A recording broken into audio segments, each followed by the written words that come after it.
এ বলছি কি করছো গো? হ, শুয়ে আছে ঠান্ডা ঘরে। বলি দেখো এই পাড়াতে দোকান গেছি। বলছে কাকিমা ভোটটা কাকে দিচ্ছেন? বলি যে এসি দিবে আর গোটা মাসে এসির বিলটা দিবে তাকে দেবো। যাই হোক, দেখো আমার ছোট বিটি জিজ্ঞাসা করছে, হ্যাঁ গো মা তোমাদের বিয়াটা লাভ ম্যারেজ না অ্যারেঞ্জ ম্যারেজ? বলি কোনোটাই লয়, জবরদস্তি ধরে বেঁধে ম্যারেজ, বুঝলি? আমাদের সময় ওইসব আমাদের মতামতের কোনো গাজ্জি হতো না। বাবা মা পছন্দ করলো ভালো ছেলে দেখে বিয়া কর। দেখো আমার এত একটা বড় সড়ো বর হয়েছে, বুঝলে? লোকে এমনি শুভ দৃষ্টির সময় লোকে ভাবে কি আমার স্বপ্ন যে সত্যি হলো আজ।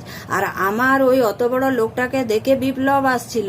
কি গান আসছে জানো? কারা রইল হকপাট ভেঙে ফেল করের ওপাট। এই আমাদের সময় অত মতামত চলে নাই। আর কাউকে যদি ভালোবেসেছি সে মনের ভিতরেই আছে, তাকে আজও বলতে লারি। যাই হোক, তারপর একটা কথা বলি। বলছি কলকাতার লোকগুলা বলে যে আমরা খুব সহজ সরল, আমরা আবার গ্রামের জটিলতা বুঝি নাই। বলি বাবা তোমরা খেজুর গাছের মতন সহজ। হ্যাঁ, কলকাতার লোক যদি তোমার ঘরে আসে, কোনোইটা শুদ্ধ আর ডুবিয়ে খেয়ে যাবে। অথচ তুমি একবার ফোন করে বলো যে আমি দুদিনের জন্য কলকাতা যাচ্ছি, তখন বলবে কোথায় উঠছো, কোন হোটেলে, আমি আসবো নিশ্চয়ই দেখা করতে। ও তুমি 15 তারিখে আসছো, জানো আমি না একটু ওই সময় ট্যুরে থাকবো। তোমরা যা সহজ সরল না, একেবারে খেজুর গাছের মতন সহজ সরল। সহজ সরল।